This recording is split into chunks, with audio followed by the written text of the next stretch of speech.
Good morning, everybody. Keith Engel, TGI Sports Talk, our debut broadcast. So excited today. As I talked about in the little preview we did last week, I'm excited about the finally having a forum to try something like this. If enthusiasm and the desire to have fun will take you places, we're gonna go places. And I want to encourage you all to, if you haven't, to like and follow the show. And when we have broadcasts, share them. That's the way we'll grow this. We're going to be part of the Wake Up to the Vibe network, as you know. We'll be following Joe Altieri and Wake Up to the Vibe every Friday morning. I was just on with Joe for a few minutes before we started here. And I'm excited to get started. We're going to have lots of a variety of guests, sports writers. My guest today is a well-known sports writer, Kevin Kernan, who I'll talk about in a second. But we've got ex-athletes. We've got some coaches, both local and nationwide, ex-ball players. Pretty much we'll do the gamut. We'll have some fun with you guys, too, at times. I think we'll do some, maybe some what I want to say, some round tables with you guys, and we'll kick around the topics of the day. So I think we'll have lots of fun. And as we go forward, make sure you like this, make sure you share it, because it can be streamed forever, which is scary and exciting all at the same time. So I do hope you guys will comment in the room as well. And we'll try to look at them. It's hard to look at them during the broadcast, but afterwards, some of our guests might go back and review those and maybe answer some of your questions. So to talk about our guest today, our initial guest, who I'm so happy to have on, Kevin Kernan, as I mentioned, has had a long career in sports writing, 44 years-ish with major newspapers, including 23 years, I believe, with the New York Post. Spent some time as a radiocaster as well as a sports writer in the San Diego area. He worked with Tony Gwynn, if I remember, the legendary hitter Tony Gwynn, contributed to some of the ESPN shows. And is currently a contributor for ball9.com, which if you haven't checked it out, check it out. There's some great stuff on there, some great pieces, which I want to talk to Kevin about, that is really have really tickled my fancy. And also I want to mention that Kevin will be elected into the New York Baseball Hall of Fame this year. I believe it was supposed to happen earlier this spring, but with the COVID-19 situation, it got pushed back. So we want to congratulate Kevin for that. And without further ado, we'll bring Kevin in the room and see where we go. Good morning, Kevin. Good morning, Keith. How are you? I'm doing very well. I appreciate you coming on with me so much. As you've heard me say here, and I guess in our conversations back and forth, this is our debut show. So to get somebody of your stature, in my mind, is really an awesome thing. And I've enjoyed your work through the years with the Post. Read you pretty much, well, daily, if you were in daily. Yeah. So tell us a little bit about your career, I guess, and where you've been and how you got to where you are today. Well, it's been 45 years now working on 45 years, and started in 77, right out of college. Very lucky. Went to a small college in New Jersey called Ramapo College. And always loved sports. Played baseball in college. That allowed me to get to know the athletes in college. And I started writing a column, Kernan's Corner, in college. And that's what got me interested. Came out of nowhere. Funny story, I got hired. Basically, I was working for the newspaper, but the editor of the paper wasn't a big sports fan. So he kind of cut back on sports.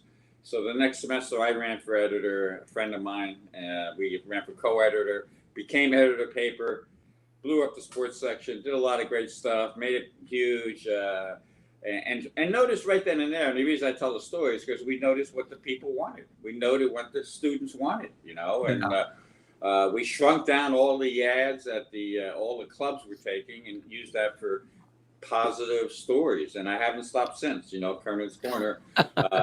Worked in New Jersey. Came with I had two stints with the Post in the early 80s, and then in '88 I went to San Diego for 10 years. Covered the Padres. In '94 I moved over to the Chargers. did a radio show with Hank Bauer, the football player. So we had a lot of fun. I remember that name. Yeah. 7 years of that. And then came back east again in '97 and covered the Knicks. And then quickly moved back to baseball. So my point is, I've been a beat writer in NFL, NBA, and MLB.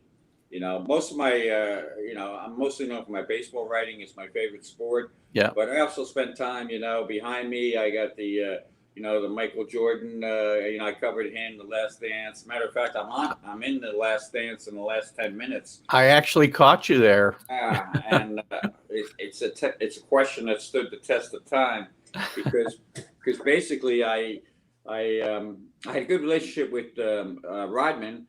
And I waited for him. I knew where to get him, and I got him coming out after the big victory. And I asked him the question: is this the greatest team of all time with the 6 championships and the greatest run and everything? And he gave me a great Rodman answer. He said he talked a little bit, but then he said, if you can't see that, then you must be doing some illegal drugs. And that's a great answer because that's Rodman was a character out there, and WWE wrestling and whatever he was doing, and but I enjoyed watching him. He was a great guy to deal with, great for the media, and back then we had such great access in the NBA. Talking to David Stern years before when I covered the Bird and Magic and we were doing all that stuff, we told him, we said, David, why don't you promote the players more than the teams? The players are what people are excited about, Magic and Bird, and lo and behold, he did it, So the NBA days were fun, and '98. Then '98 was a good year because then I went right to. I called my boss and said I want to cover this little team from New Jersey that's playing in Little League in Connecticut tomorrow night, and I think they're pretty interesting. It turned out to be Todd Frazier's team that won the Little League World Series, and then of course we had the great home run chase. So right on through, you'll see me in a lot of different clips everywhere and kind of like everywhere because I covered a lot of great things and had a lot of fun doing it. And you also get a lot of residuals from that? Yeah, I should. I wish I did. But with The Last Dance, most of the clips they had were the players talking. They had very few clips of the writer asking the question as he's walking along because it really showed how we had to do our job and kept that there for, how many years later. So that was good. And I always got along great with athletes because with baseball, I understood the game so well. I played it and I knew what I was looking at. I still know what I'm looking at, and it's a terrible shape right now, baseball, unfortunately. Yeah. And then in the end of April, got a phone call. The Post terminated my position. Life goes on, and I'm proud to say I have 23 years there, never had a sick day, and worked hard, and now started. They reached out to me a little while later, Ball 9, and doing great columns for them because I'm able to do stuff I really want to do. I can run with it a little bit. Most of them are 2,000 words, and they run the gamut. And they're interesting stuff. I'm got my Ball 9 cup here, if you can see it, and my El Tiante. Oh, that's awesome! I gotta get some swag there. You can see them at ball9.com, and it's Ball 9, Nine. It's not Ball 9 with the number because then you go to a Chinese website. So we go to the right website, and even this week, I'm not going to mention all my columns, but they're all there on the website. But this past week, I had Goose Gossage, and Goose and I have a long relationship, and Goose told it like it is, like he always does. And, and people always, sometimes he gets a rap of, that's Goose being Goose. But no, that's Goose being truthful. And that column with Ball 9, I can't tell you how many people associated with Major League Baseball reach out to me after that column and really wanted to say Goose is 100% correct. He called out everything that's wrong with the game. And I'm working on a piece on Doc Gooden. I just spoke to Doc yesterday, and it was funny. I haven't written it yet, but one of the points I want to make is that I said, Doc, how many with the 7-inning games? How many complete games would you've had? And he started laughing, and he goes, Kevin, he goes, I think I had 16 and, 80, 84, 85. I had 16. So I easily would have had 30 complete games, it's a Yeah. joke, so I understand what's going on with, the COVID and some adjustments you have to make, but we address issues at Ball, and plus we have very interesting. I can do a historical column. I did one that posted yesterday on Joe Jackson. I've always been Great interested in story. Joe Jackson. Yes, Great story. and Joe Jackson, they have a museum in South Carolina. I wanted to visit, but obviously we can't do a lot of traveling right now. Right. That's the other thing. Once we can travel, I'll be out there and doing some things. Yeah, I'd like to do that myself. Yeah, but I spoke to the new. They have a new executive director who's really done a great job getting things rolling with that museum and their plans, and they're going to expand a little bit. And they're right in Greenville, South Carolina, right across from the ballpark there where the Class A Red Sox play, and it's a great little ballpark. But the big point in the column was Joe Jackson was banned for life, not forever. Yeah. And baseball's now in bed with, all the betting sites. We see them everywhere. God bless them. That's America. But, and they were going to do this week the Field of Dreams games, which basically, is a Joe Jackson game. Yeah. They celebrate him, make tickets off him, make money off him, sell tickets.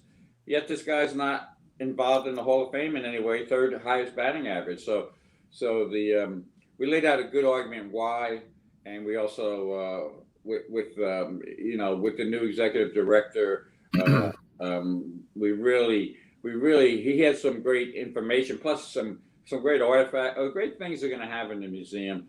And a funny little story with that, though, and this is what I do when I do interviews. At the end of the interview, I asked the guy, I said, hey, so what have you done before? Well, he was a young guy, 33 years old. And he said, well, I basically did, broadcasting and sports journalism, the White Sox and Cubs. And he goes, but the last 5 years I've been, for 5 years I was a bartender in Wrigleyville. So this is the guy who really loves the game. So when he told me he's a bartender in Wrigleyville, my natural answer was, so we've met before, so it was, so those are the things we're doing at Ball 9, just because, and the other point I want to make about reporting now, because of Zoom, media not allowed in clubhouses the way we were. Right. Everything you're getting now, for the most part, is pretty much the same. So we're doing creative stuff, creative stories, trying to get the athletes, still getting access to the real athletes, and having some fun. One final story I want to mention. I did last week. There was a guy talking about COVID, because I like young entrepreneurs too, and that's the point I want to make. Even with the athletes, that's why I get along with them so well, because I get along well always have with the younger generations. And there's a kid had a business where he would have a pop-up wiffle ball park, which was beautiful. He would have tournaments, and he had 65 dates last year, and COVID shut him down. So he's back working now. It's called Backyard Rule, and he has different rules that make the game more exciting, more offensive, more fun. So we'll do a story, on that, because who doesn't love wiffle ball? I mean, it's been around 1953. We're the same age, and so it's not your same old site. And there's also, there's some really in-depth interviews people do. So Rocco, he's great. He has some great access. Talks to even Jim Sundberg, like an interview with Jim Sundberg, who was a great catcher with the Rangers. Went, that got a lot of people looking at that. We do food reviews, and when I travel, obviously I'll do like my guide to America. So it's not your same old website. Well, it's funny that you mentioned that. Well, even the articles you brought up were the things that I kind of made notes on. That Goose. Just to kind of go back there a second, Sure, I think Goose gets a bad rap, like Bob Costas gets a bad rap, right? I mean, because we're and I feel the same way as they do. We're all stuck in the past. Right. Well, what's wrong with that? The game wasn't broken. We don't, and it really gets irritating. I appreciate that column. Well, that's a great point about the game wasn't broken, and Yeah. that's a good way to say it, because that's why we love the game. We love the game because you have runners going first to third, because you have strategy, Yeah. because players were played in their positions. A shortstop Yeah. played shortstop. What they've done now with the game, and it's all because of the nerds they want to run every aspect of the game, down to how the third base coach should make his calls on whether or not to send a player. So understanding the arm to throw a player, maybe there's, how about this? Maybe there's a little wind going on in the stadium that day, and maybe it's blowing right in that left fielder's face. None of that, but they're going to get on you for sending a guy, or maybe that guy's really not into the game, or you just feel something about a hit, or sometimes you just take a shot, because everything is not run by machines. So No. So the fact what they're doing to baseball, and the fans allowing it to happen, in some ways I blame the fans. The fans need to wake up to this and say no. And what happens every October, Keith? The teams that play fundamental baseball win the World Series. Exactly. Over and over again. But the nerds have a great media voice, because much of the media backs them. And they also are very persistent, and they speak the same language as the owners, which is money and numbers. And as a result, the Giants win 3 to 5 World Series with Bruce Bochy managing them, because Bruce Bochy managed them. Exactly. And how they've turned them into the managers and nerd puppets now. It's bad, and if the game doesn't change, it's going to be not anything close to the game that was so great for so long. So that's my little rant on that. And that's a good rant. We're in the same place. It's becoming a video game. It's as you said, pitching, defense, and fundamentals is what wins. I may be wrong. The human element is big. Yeah, you gotta have it. Everybody's getting on Angel Hernandez, rightfully so, this week. But I'd rather have humans. If there's a bad umpire, get rid of them. But I'd rather have humans umpiring than the thing you see on TV, the little square. And if they don't, and here's the thing too: the players have become robots. I'm going to give you one little play, and I hope that people understand this. You can look it up. I'll do it from memory. But I was watching a Giants game, because I'm not a big fan of what the Giants are doing now, and Gabe Kapler. So they're beating the Rockies, and there's like two runners on base, first and second, I believe. And there's a ground ball hit, and the shift is set up in a way where normal second base is not covered, which is astounding to me, because it's a left-handed hitter. And so normal second base is not covered. So you have the guy in the hole, and you have the shortstop somewhere. And so the pitcher, and I love to watch the pitchers. This is the key. Watch the pitchers when balls are hit. Pitcher throws a great pitch, jams the hitter. He hits a little roller towards second base, and you can see the pitcher saying, "Oh, good, I'm out of it." Ball sneaks by the infield, gets into the outfield. The right fielder, who's really, I don't know what the heck he was doing, he picks it up. Runner scores. Other runners going to third, the tying run, and he makes a lazy throw to second, over the second baseman's head. It might have been the third baseman. I don't know who was at second. Right. Yeah. Right. The ball goes unimpeded. The ball goes back almost to the dugout, but the catcher has to run out to save the ball from going in the dugout. Gets past him. The pitcher's backing it up. No one's covering home, and the tying run scores, and the Rockies go on to win the game. And they immediately switch the camera. Here's the key: they switch the camera to the right fielder, and this is knowing the game. What I'm talking about, what I look for. So I've already seen the pitcher pissed off. I switched to the right fielder, and the right fielder, the first thing he does, instead of saying my bad, or geez, or showing so much, he pulls the card out of his pocket to look at where he needs to play the next hitter. Oh, geez. He's a freaking robot. Be a baseball player. Don't be a robot. So so it's got to be a nightmare for the official scorers, I would think, too. Now trying to decide how to score the plays.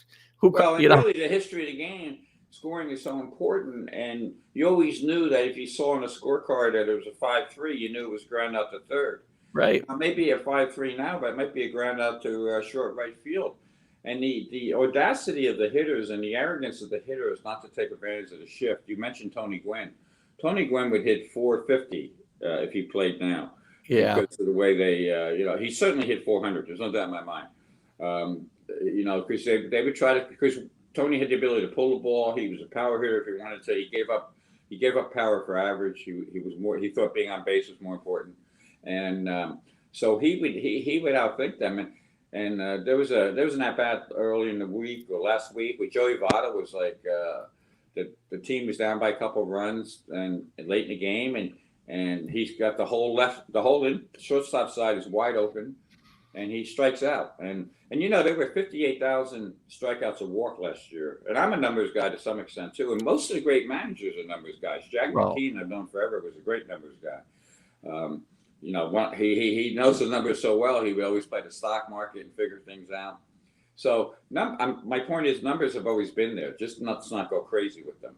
Right. So, yeah, and they've gone crazy with the numbers. 58,000 at bats last year in a regular season when it was a normal season, where the batter either struck out or walked. So as I wrote about one of my columns, I said that gives the fans 58,000 times to take their phones and stare down at their phones in the middle. Nothing happened, right? And not miss a thing. Yeah. So, that's where we are with baseball, and it is a great game, and these athletes are great. We need to get back to playing more baseball. Yeah, we'll never see a stat again like DiMaggio hitting more home runs than strikeouts, right? That thing of the past. So many stats we won't see again. We won't see complete games. The obsessiveness of going to guys who are relievers because they're not really good enough to be starters, and making every game really count on them. That's why the nerds and the writers that push for this stuff want to go to 7-inning games, because their system. The reality is, the system is broken. Yeah, they've broken the system. So what do they always want to do when things like this happen? They want to cheat, so they want to get rid of the system. So all of a sudden you're getting rid of the last 2 innings, and all of a sudden, wow, this new way works. Because, well, hell, it works because it's a 7-inning. It's not a real game. I don't want to hear this. And the runner on second base, it's a clown show. It's a clown show, and even if I'm the last guy yelling about it, I'll be yelling about it. I don't care. I agree. Just want to remind the viewers that are in the room today, and my guest today is Kevin Kernan, well-known sports writer across the country, as we talked about earlier. I did have to ask you, Kevin, how did you get the moniker America's Most Beloved Sports Writer? I love that. AMBS. AMBS. It was given to me. Obviously, I'm not arrogant enough to give it to myself, but I have fun with it. And I was at a Yankee series in Boston during the 100-year anniversary of Fenway Park, and I kid around, I have fun. So I took a selfie, and it came out really good. It was a selfie I took on the field. So I walked up to a writer, Andy McCullough, who now works for the Athletic. Andy's run around to a lot of different papers because he's very talented. And he keeps getting good jobs. He's a funny guy, very, very, he's got a good sense of humor. So I showed Andy the picture. I said, hey, look at this selfie. It's pretty good. He goes, America's Most Beloved Sports Writer in America's Most Beloved Ballpark. And so he said it, and I ran with it. And, well, that's awesome. I like it a lot. When I first saw the acronym, I was like, what the heck can that possibly be? And then I saw it on your Facebook page. It's in my bios, Yeah. AMBS _ Kernan on Twitter, and you'll find me on Facebook and it's all that usual stuff. So I put it in my bio, and I explain, what it means, and I don't go into great detail, but right. When I get those questions online, hey, what does AMBS stand for? I always say, look at the bio, because I force people to. I'm not going to. I may lead you to water, but you got to drink. All right. Yeah. Agreed. I think it's awesome too, and I don't think it's arrogant. I mean, when you use it in good fun, I mean, it's awesome to be able to be known by something like that. And it's true too. Right, it's true. Well, it always when something is a good story and also has the ability to be true, it's just a double plus. Well, when the decision was made by the Post to terminate the position, I had thousands of people reach out to me, and players, athletes, hundreds, call, text, get my number from somebody else so they could call me. Jay Bruce did that, which was very nice of Jay. Former players. So there is some truth behind America's most beloved sports writer. I agree. Going back to ball9.com real quick and some of the stories I have to, and I think you alluded to it a little bit before. There's stories you've written there that I got to believe you couldn't possibly have gotten the New York Post to run. The story about For the Love of the Glove is one of my favorites. Oh, that's a great one. Yeah. I'm going to be 60 years old next in a week or so. And there's never been a time in my life there hasn't been a baseball and a glove in the trunk of my car because I don't know when a baseball game's going to break out. Sure. Exactly. Right? It's still there. And I love that story. It brought me back so many memories, that and the wiffle ball story. Well, that's what we do, and I'm the same way with gloves. Always have, 3 of my kids all grew up playing the sport. My daughter was a very good softball player, and all my kids played in college, so we always played. And so that's a story I've had in the back pocket for a couple of years because I noticed a guy named Jimmy Linetti up in Minneapolis. Every once in a while, I'd see these old gloves refurbished, and he did a phenomenal job on his Twitter account. So I just sent him a note, and we talked, and it's an amazing story because he started doing it for his little league team when his son was like 10 years old, and it's D&J Glove Repair, and D stands for Dominic, his son. So this started when his son was 10. So other little leaguers needed their gloves fixed or whatever. That's how he got started. He's a postal worker, and it was like a side job. Then one of the guys on the teams had a similar, had a story like, I miss I forget what it was. It might have been a Brooks Robinson glove. No, it was a Reggie Jackson glove. I had a great Reggie Jackson glove when I was growing up. Well, Jimmy looked it up, found out what the glove was able to buy one, and then a used one on eBay or somewhere, fixed it up, made it brand new, and presented it to the guy, and that kind of began the glove repair business. And there's some amazing stories, and I don't want to spoil it for the reader. Go and read it, click on it. But I'll tell one little thing.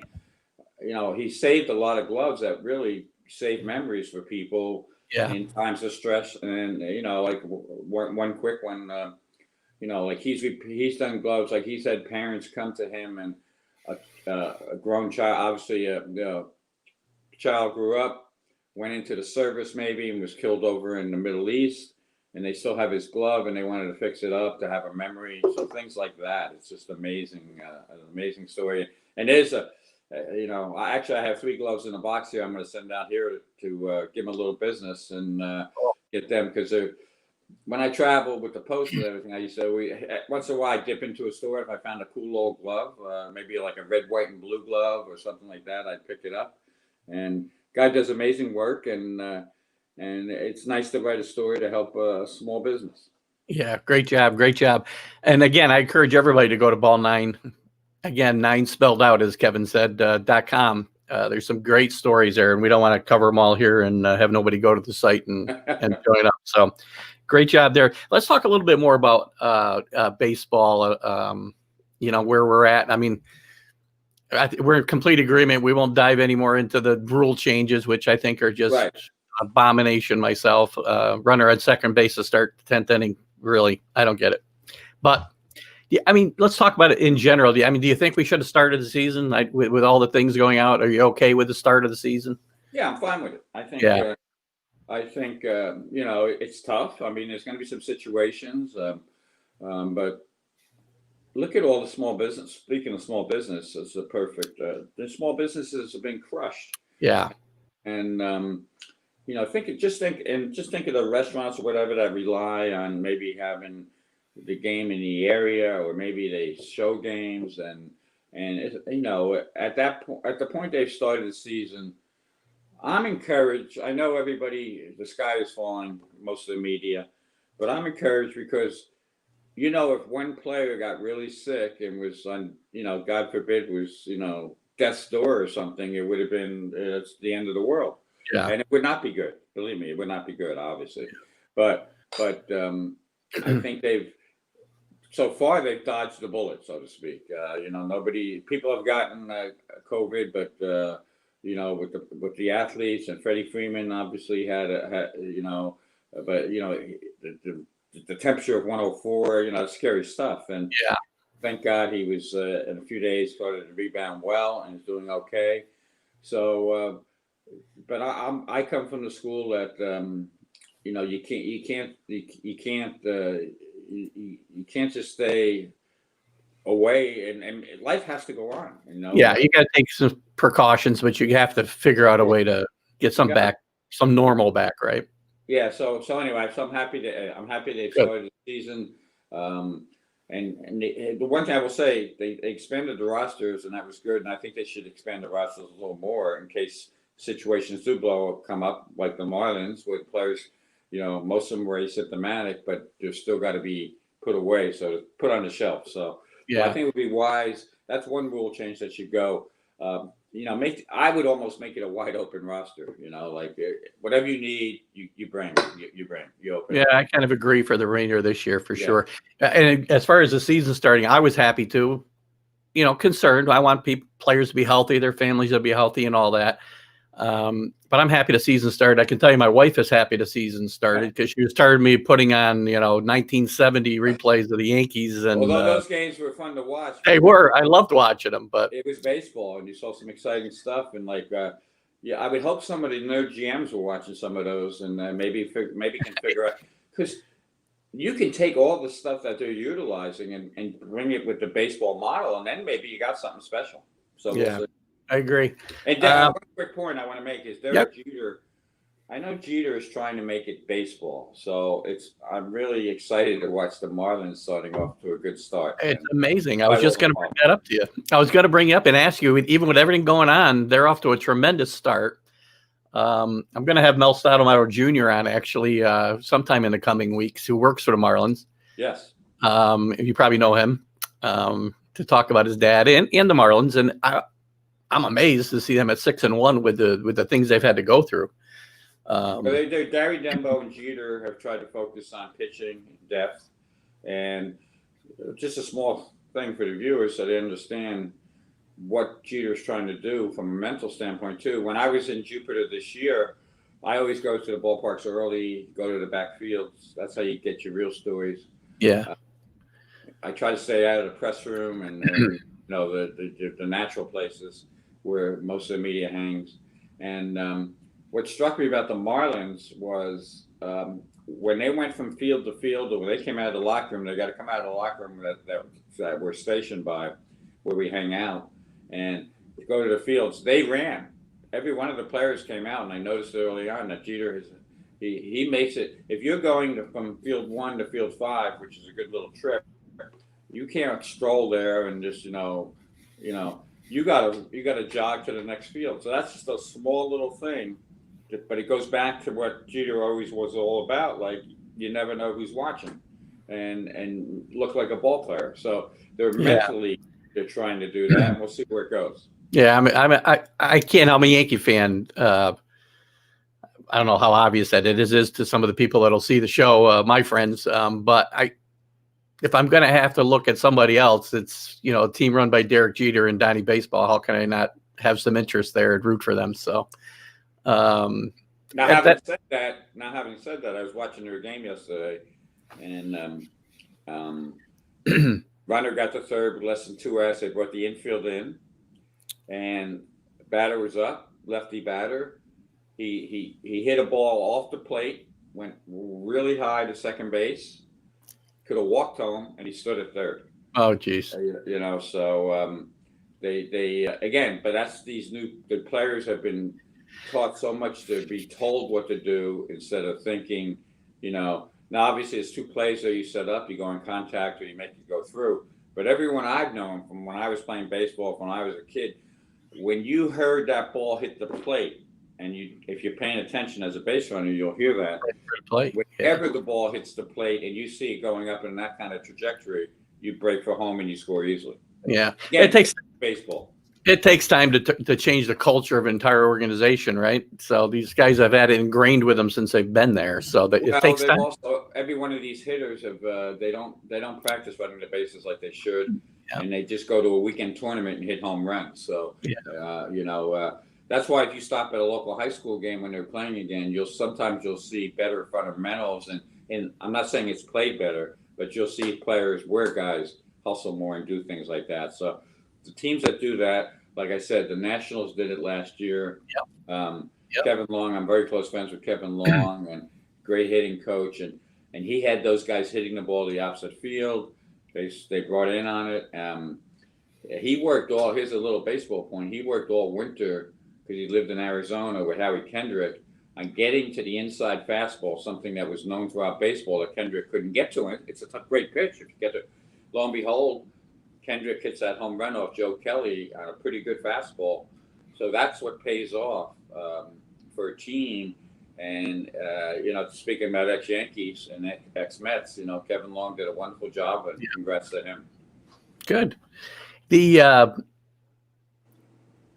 lost my point for a second there. So obviously, I was going to talk about the whole Sports Center mentality of the sport. I think that's, going back to what we started with, I think that's where the home runs and home run derbies, everything, that's a big deal today, and it's not. I think we'll find our way back to the fundamentals. I hate to say it, but it gets a little boring, It does. I agree. And, I'm a big Yankee fan, Kevin, and this will be blasphemous to my Yankee friends, but I've preferred National League Baseball to American League Baseball for a long, long time because it's still closer to what I remember as a kid. Even though there's still some problems, right. It's still closer to what I remember. So, actually, somebody asked in the room, and I was going to ask you anyway, so I guess I'll jump here now.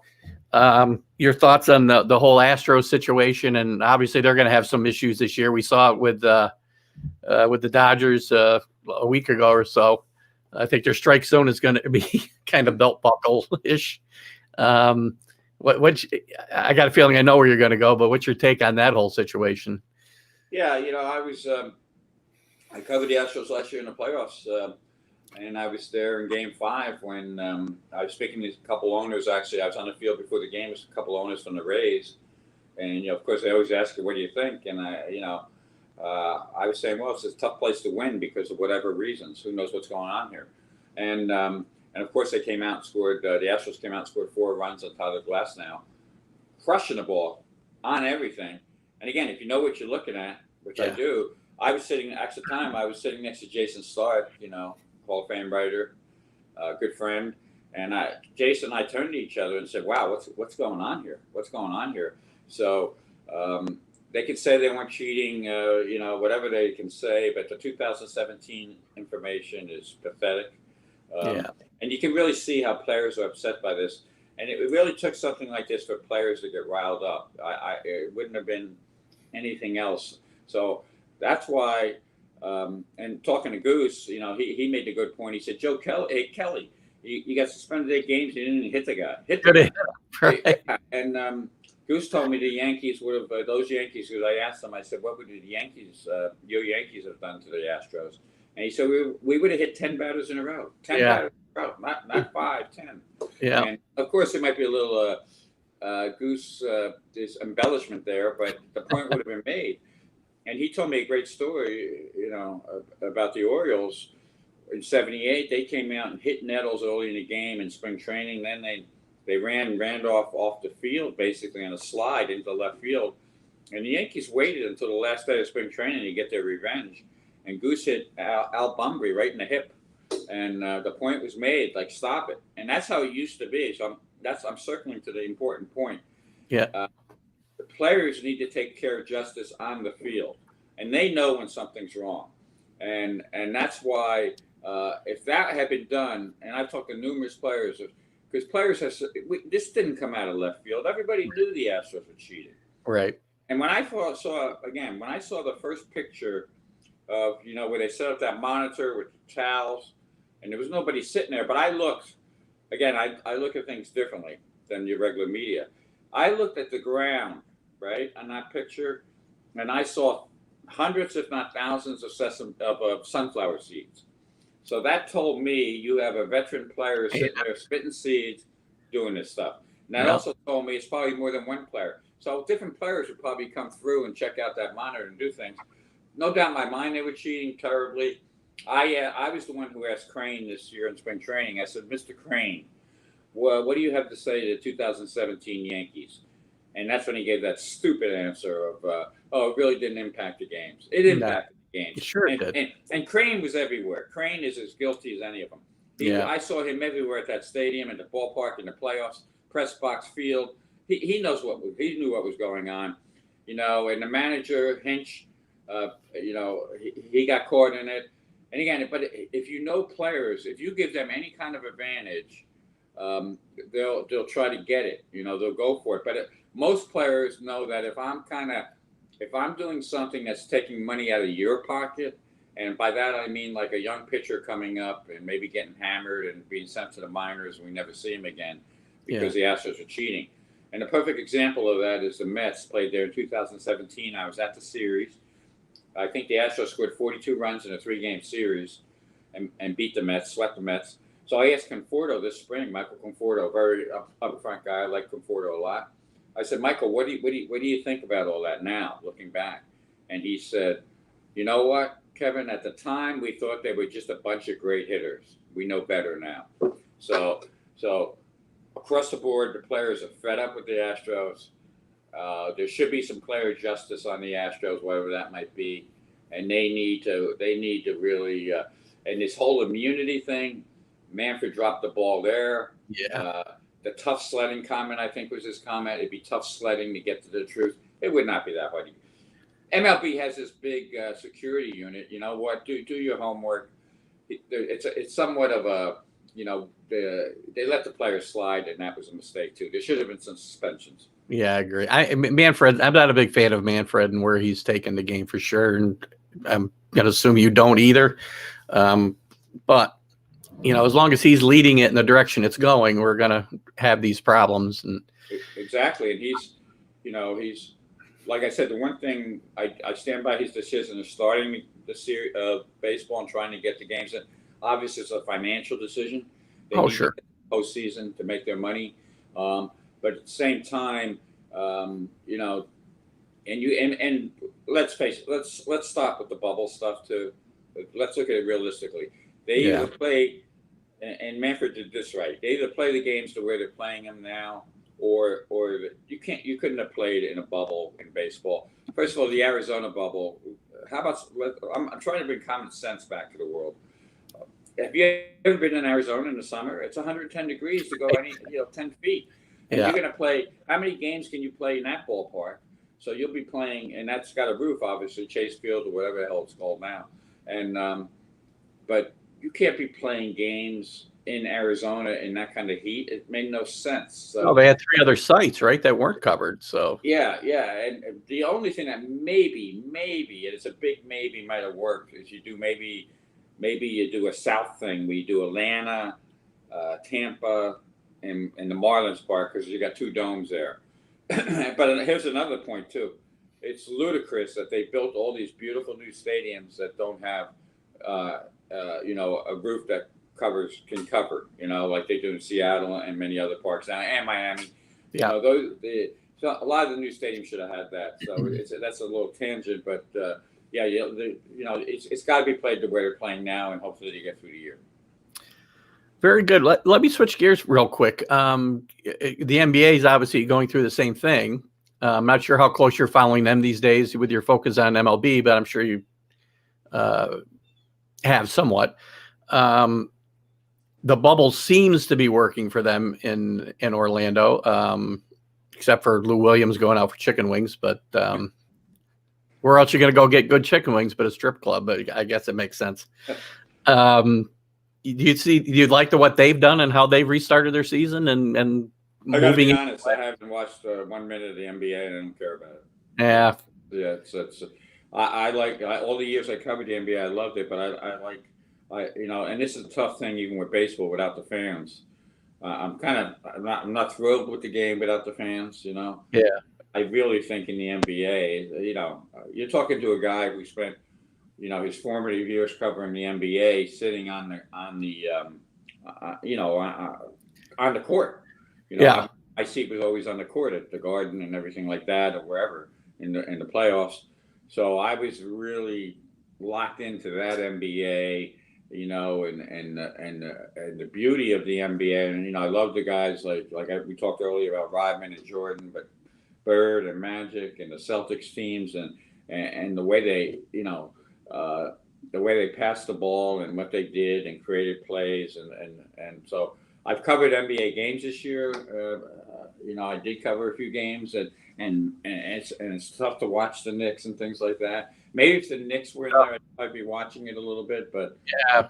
I haven't watched it. I hope it works for them, and it's going to be it's going to be hard, I think, to capture, because the excitement of the NBA really involves the fans, and I think it's a tough situation for the NBA. Well, the NBA is better when the Knicks are better too, I think. So It's amazing, I covered the Knicks way back when they stunk, and Huey Brown did his best. Mark King, and the funny, the great story, of course, at the time was that like you just said, the NBA wanted the Knicks to be better, so they win the lottery, and supposedly, the myth. I'll call the it corner, the folded corner. No, what I heard was that they put that envelope or whatever it was put in a freezer beforehand. So you could feel the one that was a little chilly. I had heard that story. Interesting. Yeah, that's the one I heard, and so who knows if it's true, but the NBA needs the Knicks to be. And with this Knick group, I'm still not sold. They're out of the woods with these guys. You like the Thibodeau hiring? I do like the Thibodeau hiring. He's a good coach. He's defense oriented, and the first thing I would love to see the Knicks and Thibodeau, they need to get themselves a star point guard somehow. Because my one comment about the Knicks is that they seem to always have a point guard who bounces a square ball. They don't. It's not a fluid game with the Knicks, and until they get the guy that can handle the ball, they won't be better where they need to be. Yeah, it's sad. I mean, it's been a lot of years now since they've been relevant, and it's again sports and the NBA and New York sports is better when the Knicks are better, I think. Absolutely. So I hope they get back to that point. That's kind of I'm kind of in the same place with the NBA.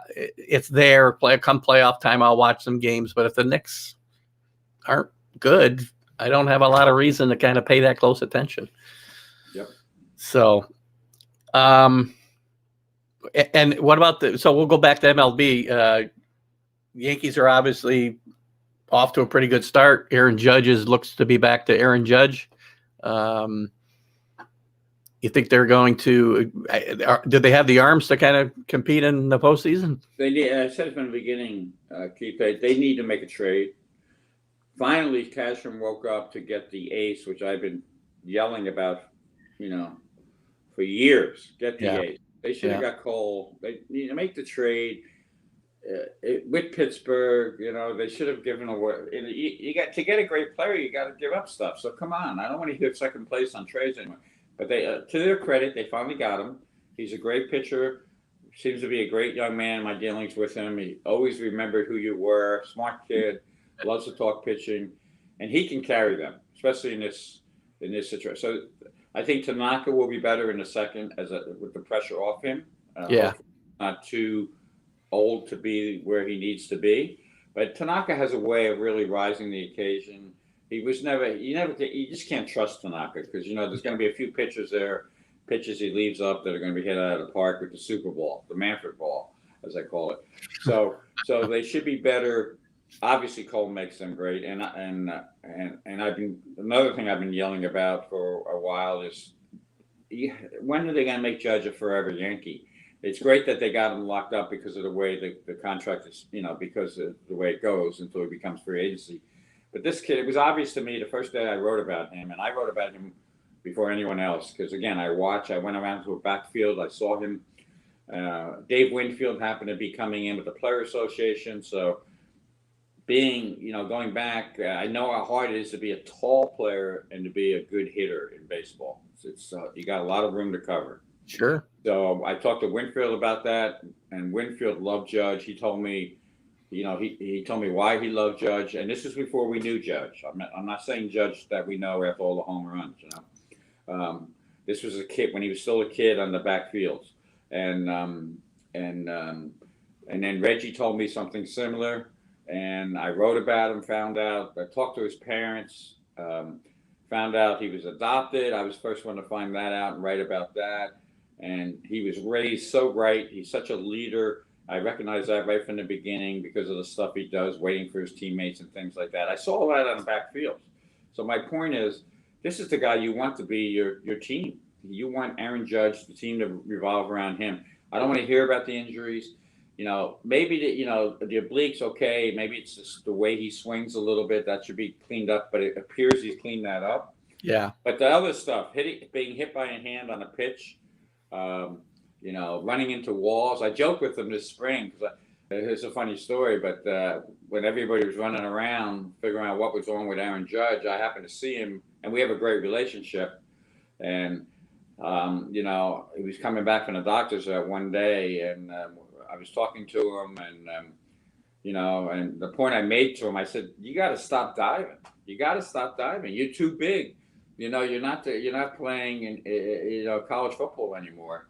With that body, you need to be you got to be smart. And maybe if the game's on the line in the playoffs, you dive, but you can't be diving in a useless game against the Orioles in September. Yeah. So my point is he's playing smarter now. So hopefully he can stay healthier. But what he's doing is amazing, and he's a great. He's the guy that I think will carry. They have. I've said it from day one. They have the most talent. They should win. If Castron trades for another pitcher, that will help a lot. And there'll be some pitchers available. It's harder because everybody's 16. Joe Clown Show playoffs with 16 teams. Yeah, everybody's gonna be alive, right? There'll be more teams in there, but there'll be a team willing. You can see it already. That's what you're hoping, that a guy pitches well for the Pirates or somebody, and that's out of it, and the Yankees can trade for him. But I could see the Yankees. I've said it from the beginning pretty much. I see the Nationals can sneak in again because I think they're good, but they got some inner problems. Losing Rendon was terrible. And, great player. Yeah, I can't believe they let him. I can't believe it. Yankees, that's another guy. They that ownership. That ownership should have been wise enough to sign Rendon forever as well, and they didn't. But I see a Dodgers. I'm going with the chalk. I see Dodgers, Yankees World Series. The fact that the Red Sox gave up Mookie Betts, that he's not. No player's worth the money they're paying him, at that crazy number. But to me, giving up Mookie Betts is the reason why, not just talent-wise. And this is where the nerds come back into the picture. They don't understand when you're on a team that's not bad. The Red Sox were not bad.